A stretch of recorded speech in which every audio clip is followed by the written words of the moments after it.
Hi, everyone. Welcome back to another episode of Boma Greater Dallas Unplugged, where I try to provide you with updates, recaps, and reminders. For this week, we had our principal member event, which was held here at Hotel Crescent Court. The ballroom was a perfect spot for our event. We were able to spread out, and we had 4 people per table. We had Dr. Michael Gao speak to us. He is considered one of the leading infectious disease doctors and applied artificial intelligence expert in the United States, specializing in agent-based modeling. With his latest project, Havens Diagnostics, he's helping employers and landlords with their return to work needs with scientific and analytical approaches.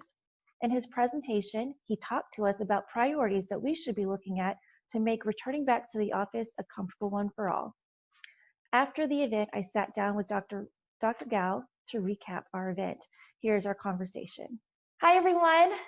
Welcome back to another episode of Boma Greater Dallas.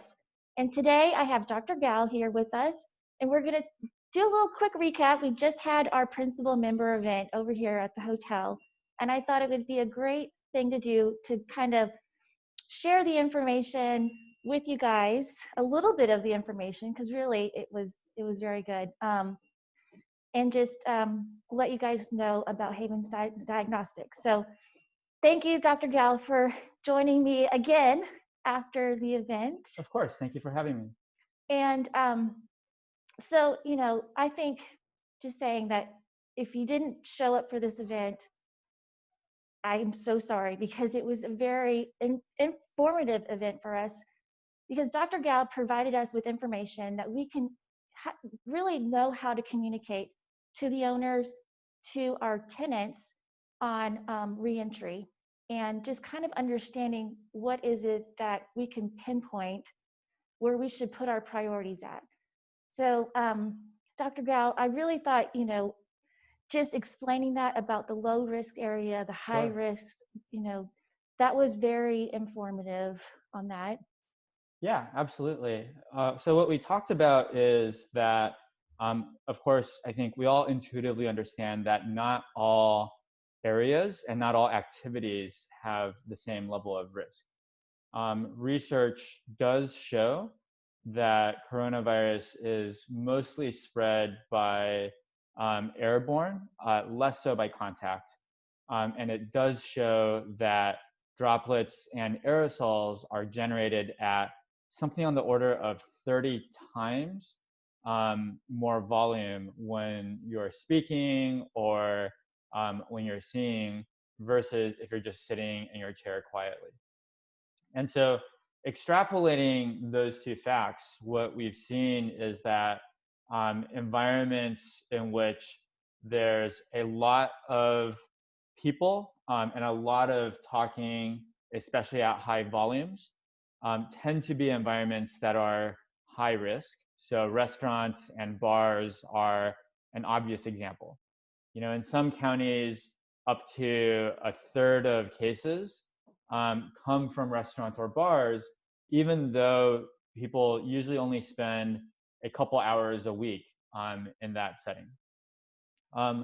Conversely, areas like offices in which people are mostly sitting at their desk, typing away quietly, and in which they're distanced from other individuals in the office, and in which there's good ventilation and property management and policies and procedures, are significantly lower risk, somewhere on the order of 20-fold lower, of course, depending on the specifics of the office.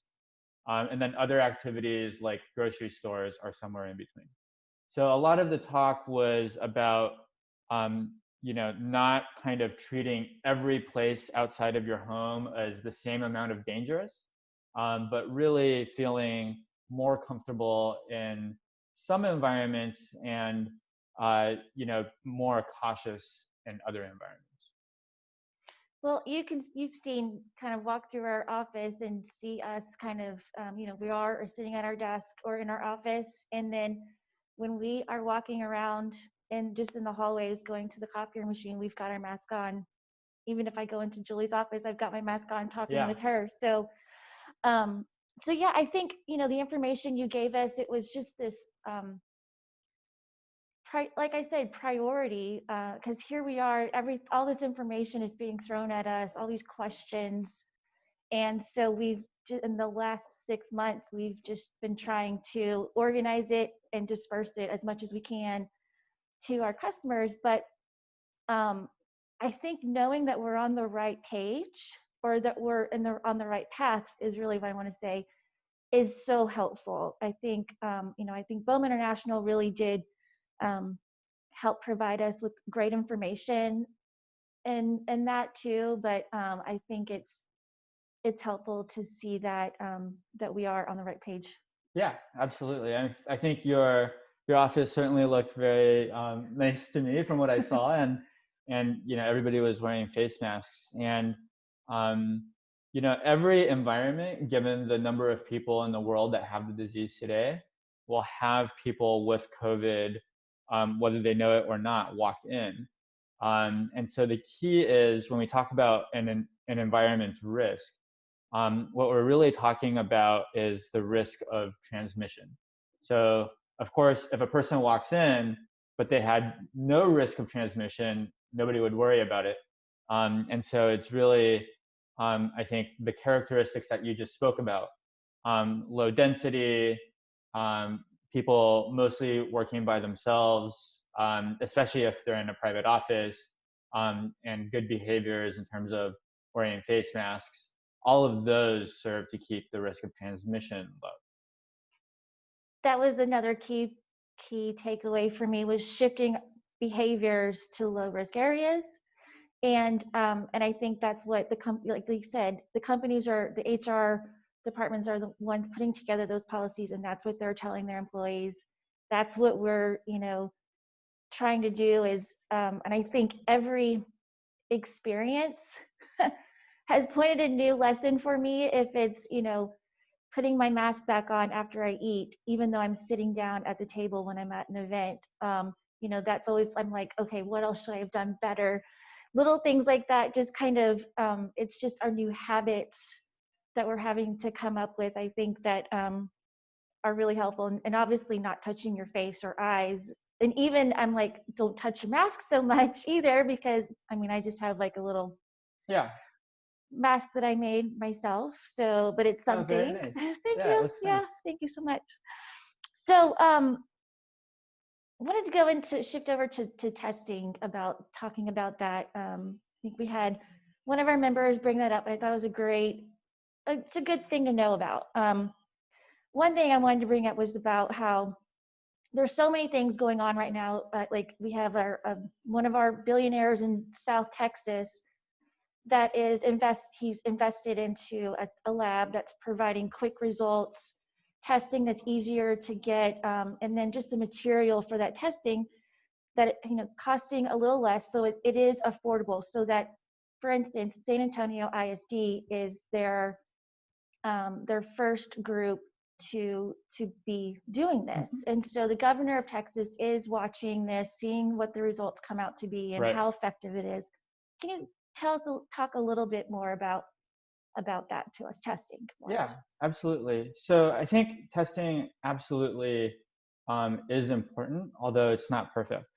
What we know now is, unfortunately, things like temperature screening at the entrance is not as effective as we were hoping it is.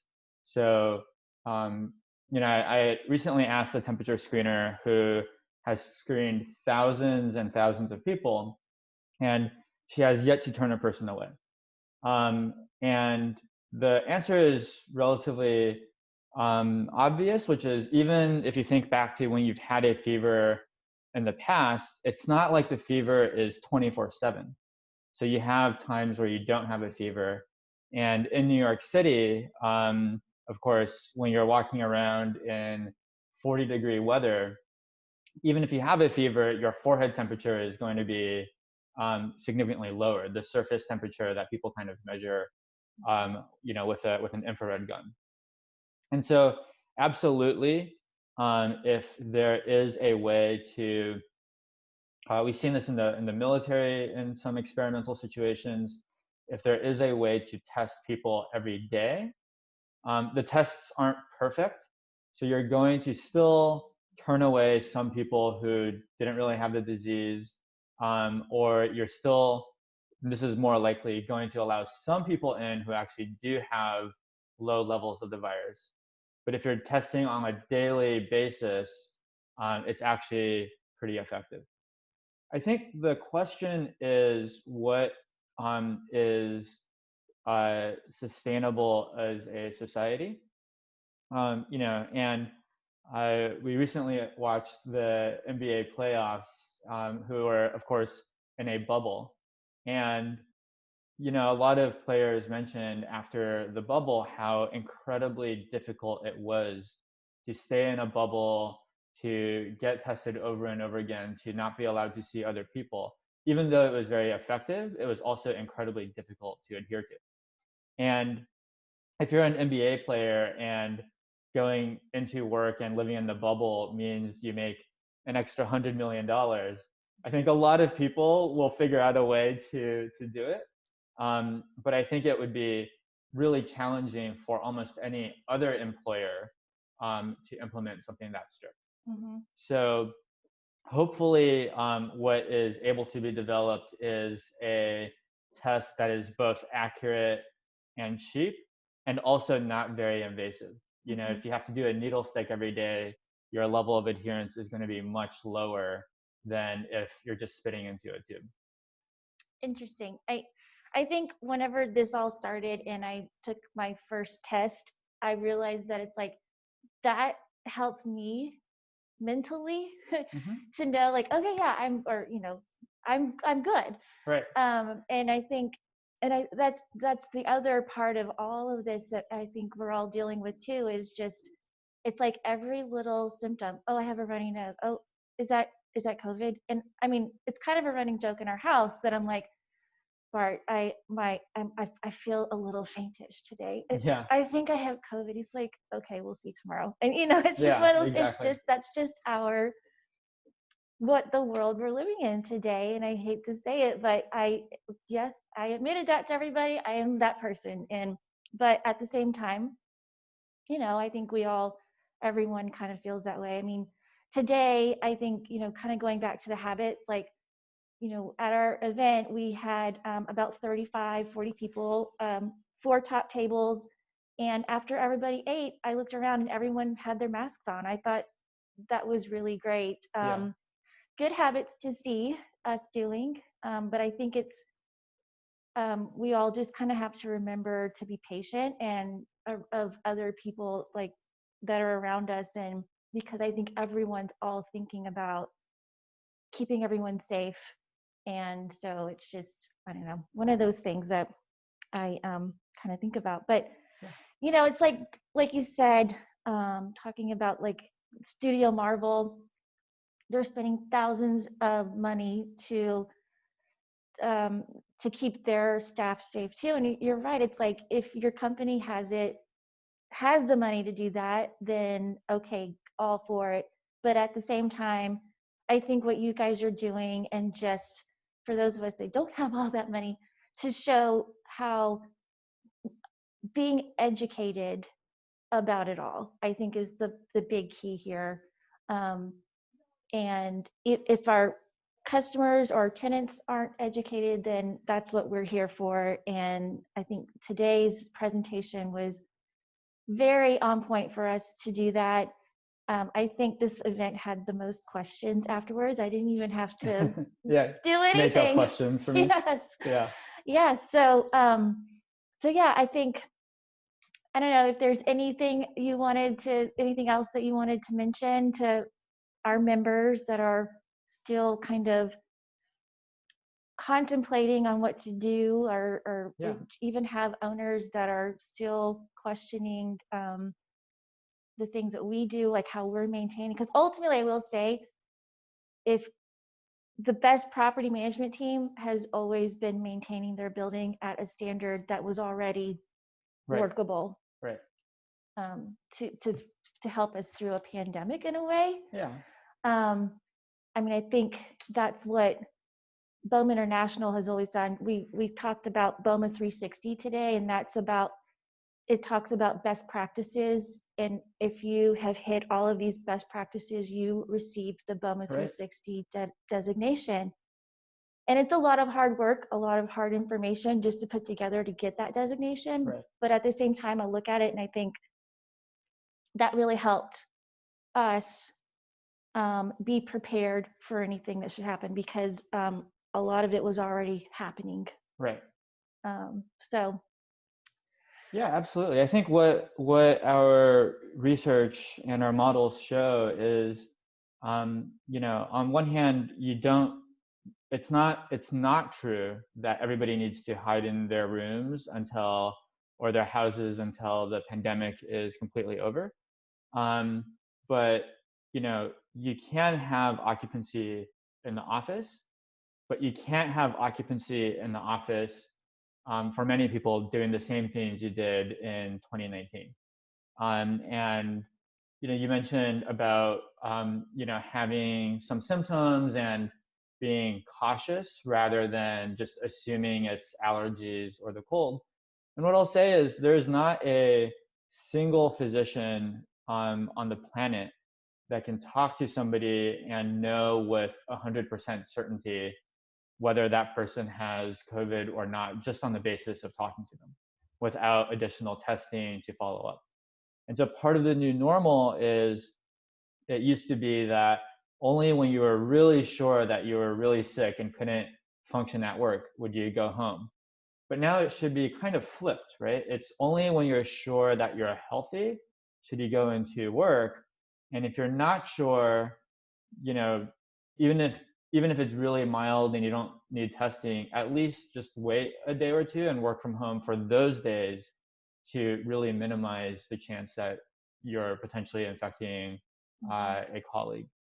And I think similarly on the property management side, exactly as you said, as the sort of new mentality and the sort of new workforce behaviors come in, they'll want to see that their building ownership is as invested in their health as they themselves are. And so I think property managers that are, trying to differentiate in terms of workplace health and the interventions that they make are, I think, pretty well positioned for the future. very good point. Well, thank you so much for everything, for coming down and talking to our principal members today, and for our little recap here that we have. So thank you so much. Of course, it was great being here. Thank you.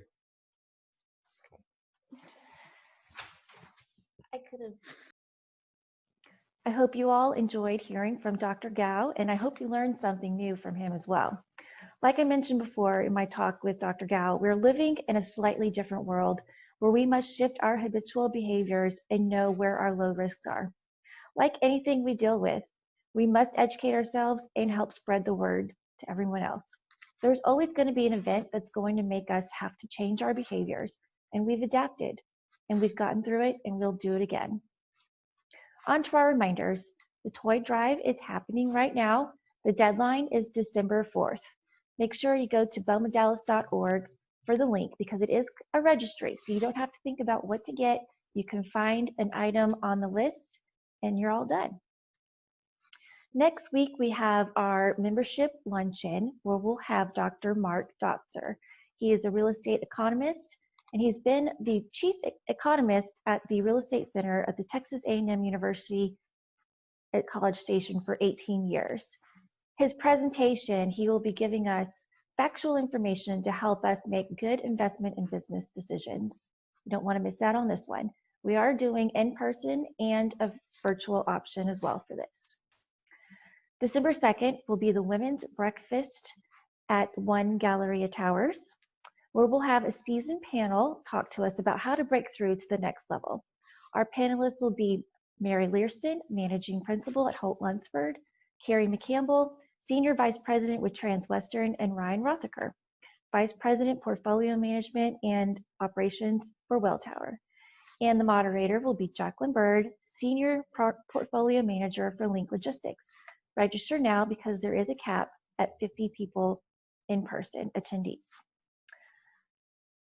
Keep an eye out for details on the Foundation Gala and Awards ceremony. If you haven't already done so, mark your calendar now with a pin, because you don't need to erase that, with a pin for January 30th. It'll be a great event, and look out for information on that. It'll be at the Statler Hotel in downtown Dallas. That's all I have for you now. I hope you enjoyed this episode of Boma Greater Dallas Unplugged. I hope you're enjoying the fall weather that we're having right now. Stay safe, stay strong, keep up the good work. Thanks. Have a great weekend.